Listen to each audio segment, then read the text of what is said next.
Le Rhythm Digital, and I'm Jacques Leconte. Not Jacques Leconte, Le Rhythm Digitalis. Jacques, you're like an 80s walking reincarnation. Tell us about your clobber here. Well, all this clobber was I found it in this shop called Centre for the Dull, and we walked in there, and it was just all like old denim and stuff like that. And there's this guy who worked there. He had a mullet, so I kind of felt a little bit of a connection with him. So I turned around and I was looking at all his clothes, and I said, "This is all really nice, but have you got anything a bit more beat it?"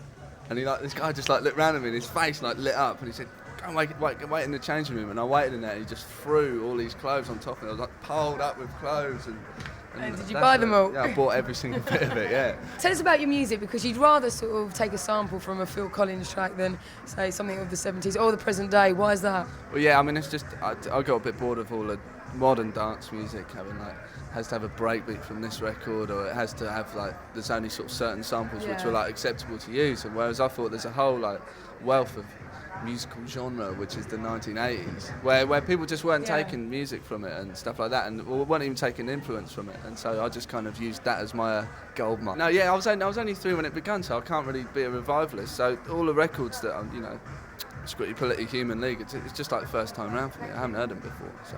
You bring the kind of French element into it as well. Some of your previous titles, I think, Jacques.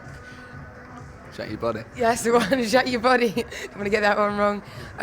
Some other previous titles, tell us about them. There was stuff like Vive le Vélo, which was Long Live the Bike. The French things there, obviously I'm not really French. that French.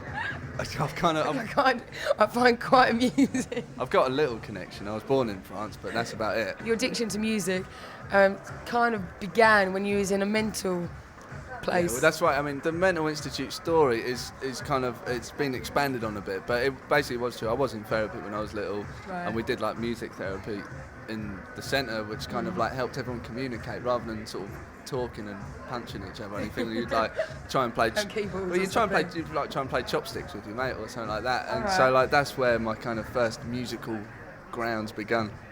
What kind of music are you going to be playing here tonight? Here, Prince, Madonna. Really? Yeah. Okay. Prince, Madonna. Prince Madonna, actually. Right, I've got can't wait till that's set. I've got every single one, and I'm going to be playing them back to back.